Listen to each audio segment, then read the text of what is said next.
Up there, I knew what I wanted to be, an architect. I'd tell my papa so. You see, I knew architecture was the cheapest and richest game that could bring satisfaction to man. Up there, I told him of this mission. I told him how I thought our hands were often faster than our brains, faster than our country, he'd answer.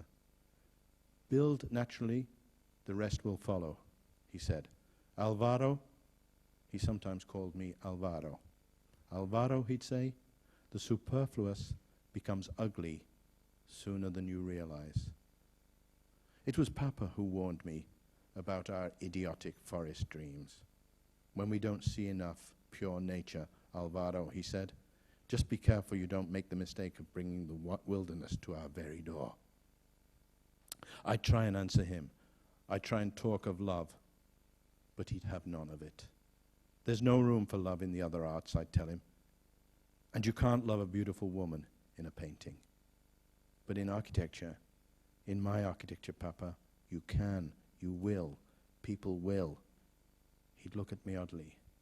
Then I'd realize too, no other way to receive beauty except with an innocent, childish delight. The play goes on to explore how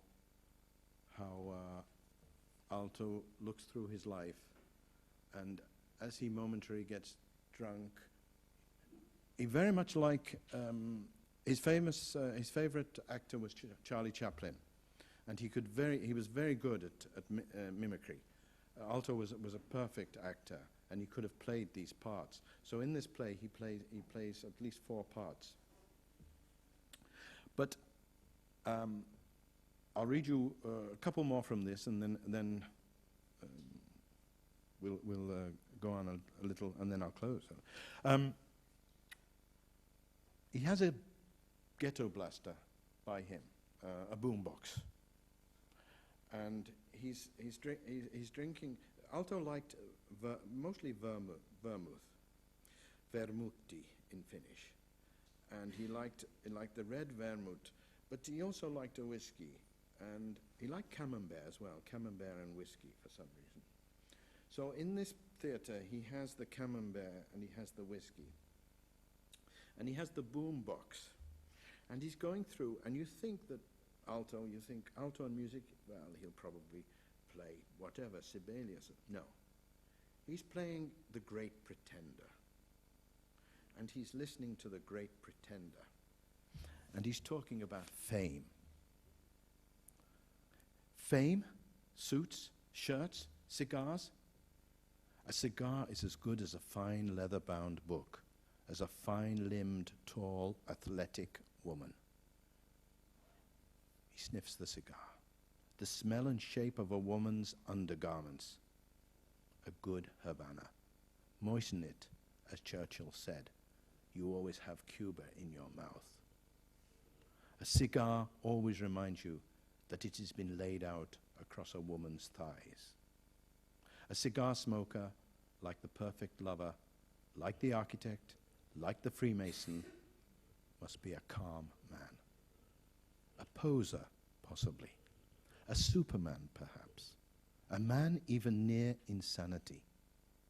But above all, a calm man. A man able to outdo the mediocre with modern words. You see, a cigar gets us out of the forest just in time. You get everything from a cigar. In that, it parallels modern architecture. It even outdoes the skill of a clown drinking his own tears. A good Havana? What makes it as special as architecture? A unique blend of sun, soil, and skill, unflagging attention to detail, unwavering quality control. A refusal, absolutely a refusal to rush or cut corners. And on top of everything else, luck and brilliance at all steps along the way. Only the calm man is determined, but sure of his own wind. that very special modern wind. Oh yes, I'm the great pretender, adrift in a world of my own. I play the game, but to my real shame, you've left me to dream all alone. Fame? Fame? Make-believe? It cloys at you. It doesn't leave you alone until you are in control of it. And when you're in control of fame, it cloys again. It never lets go. Try and ignore it. Try and say it doesn't matter. Like cheese going off, but never really going off. Just a slow, slow decay. Fame plays according to its own rules. Nobody in this small country knows what fame is. Knowing how far, too far to go, this country never ever gets that far. Fame doesn't allow headaches, migraine. Fame doesn't allow failure. Fame isn't interested in human longing. Fame isn't a source of human enjoyment. Fame is a grandfather who hunted. Fame is a grandfather who drew sketches for a rotating steam engine before his time. Fame is an invention lost to dreams, a sewing machine with simplified crank pin and shuttle, a machine driven by a poodle running on a sloping surface. Fame? A woman running alongside on the shore as you swim. When my grandfather took his sewing machine to St. Petersburg, what a day. Tsarina Dagmar gave her handkerchief to him. Embroider the imperial monogram, she said, with the poodle. And with the poodle's help, my grandfather, Hugo H., became famous. Fame is an alibi. Fame is a neurosis. Fame is so silent in the end that it comes out the other side, just like architecture. Oh yes, I lived on another 10 years since that day, on the Lido.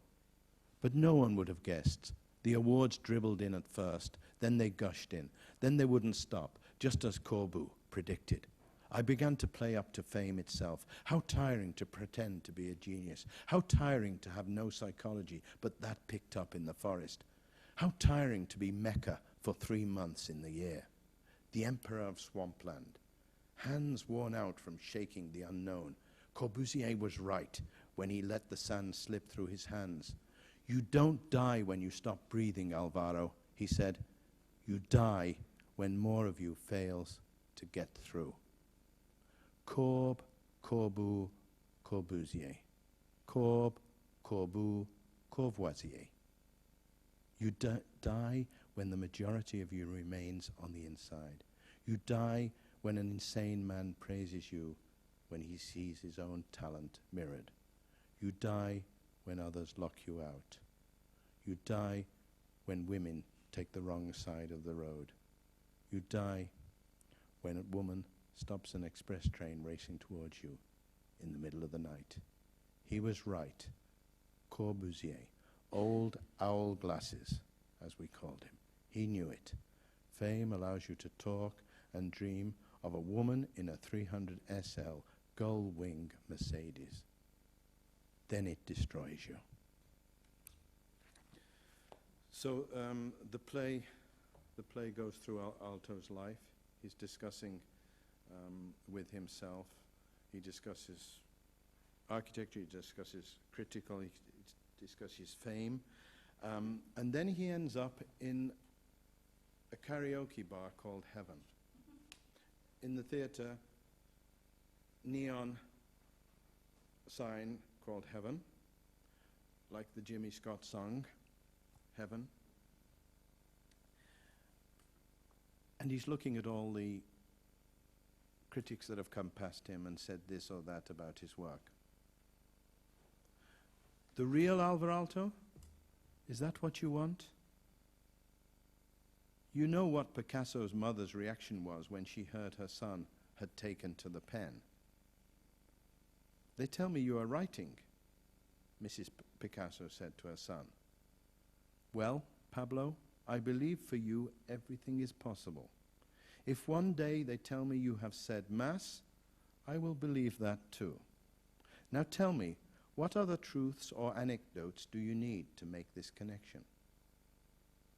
I guess, Picasso once said, I'll die without ever having loved. I could have said the same words. Why? Well, the loss of my first wife, Aino, to cancer in 1942 meant the end of things as I had known them.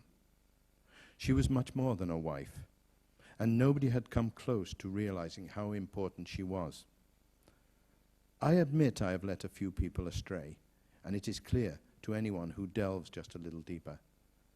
I became more and less human at that moment. How can I support that statement?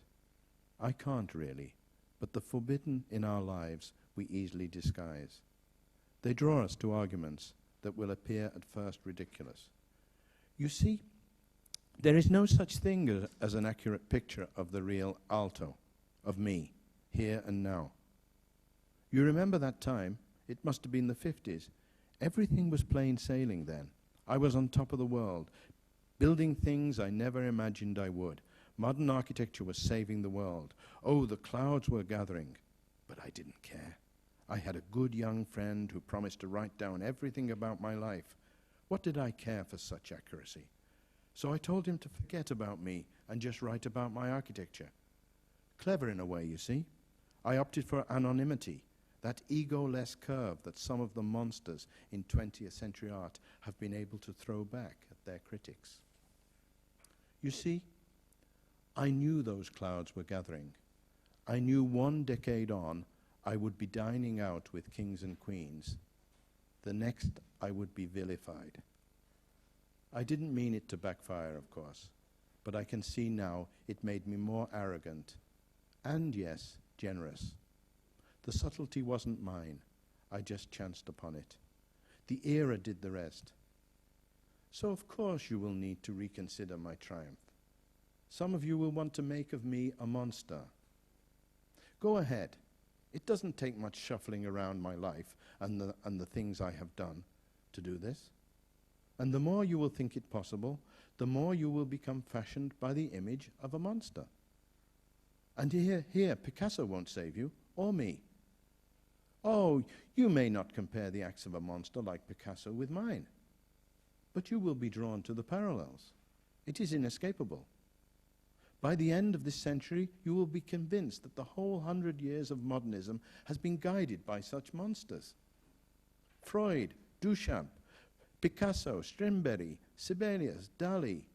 You kill the woman, Picasso said, and you wipe out the past she represents. How wrong Picasso was.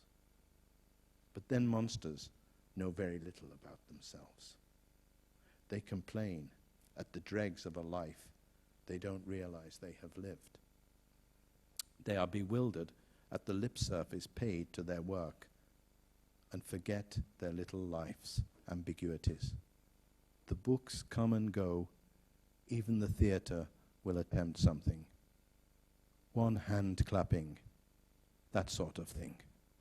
I'm going to finish with what I call the first pulp architecture book. Pulp architecture was something I did a book on called Pulp Architecture. I did a series of lectures, and some of you will also be familiar in this room.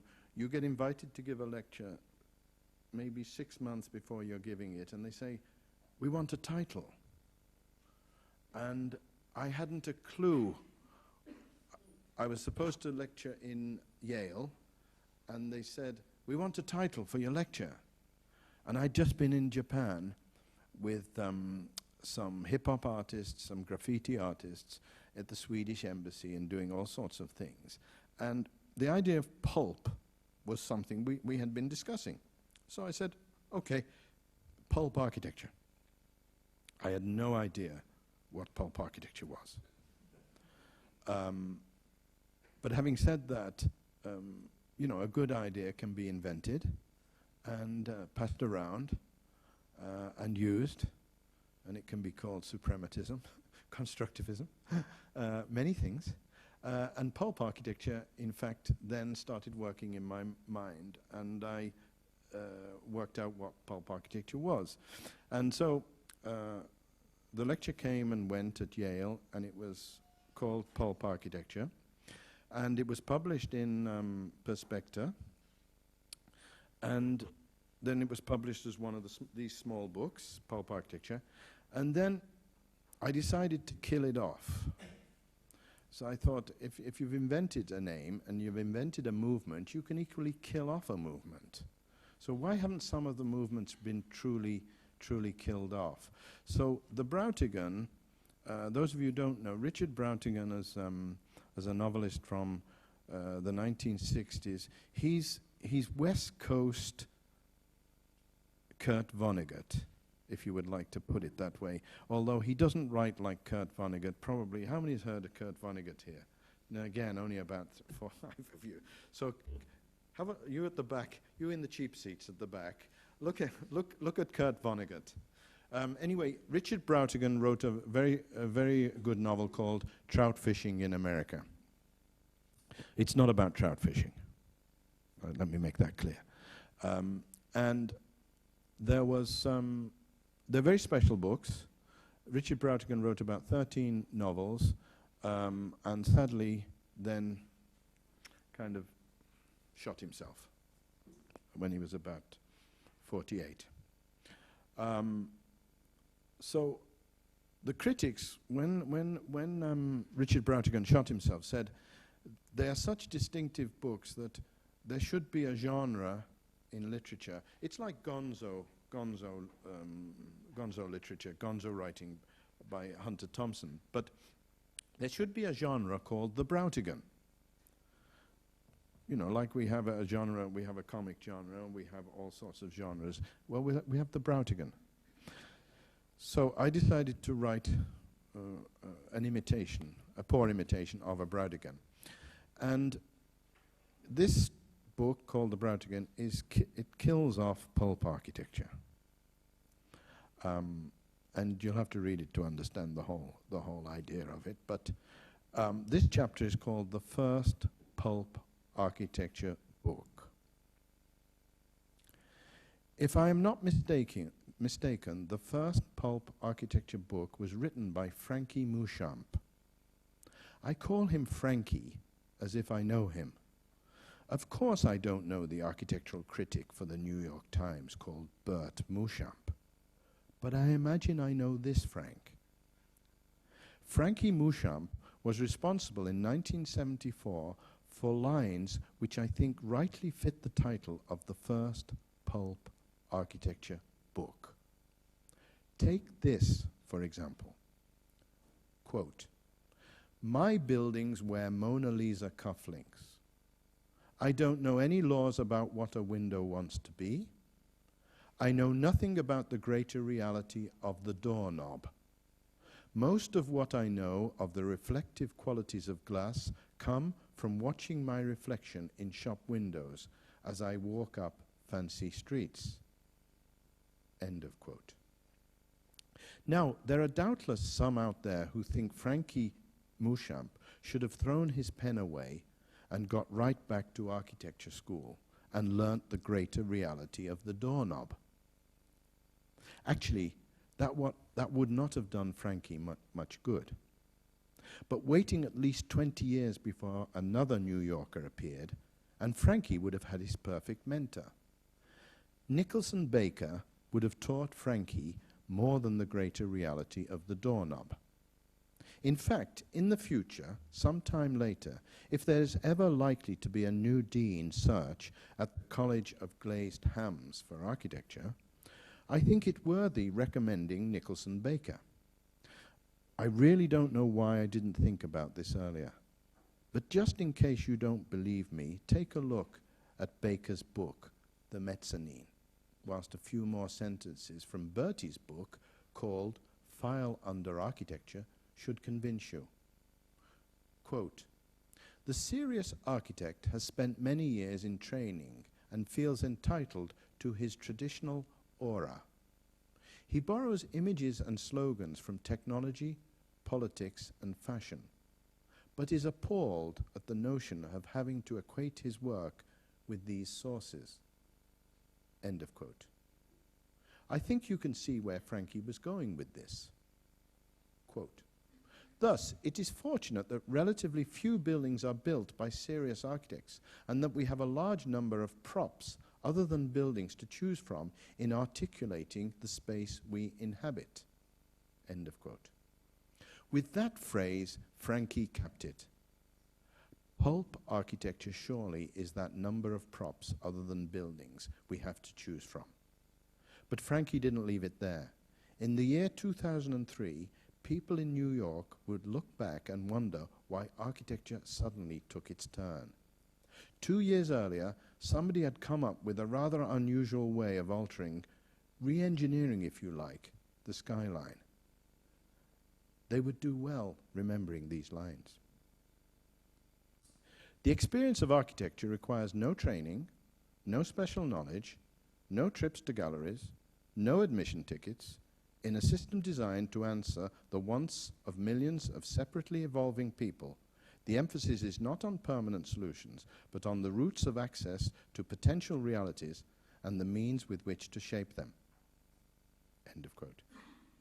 And if you haven't got enough, go Google Frankie at bookfinder.com or halfpricebooks.com and sniff out an original, a rare copy of the first pulp architecture book called File Under Architecture.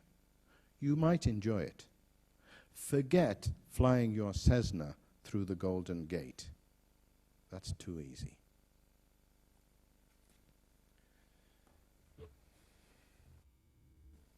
I'm going to finish with Fred Vargas.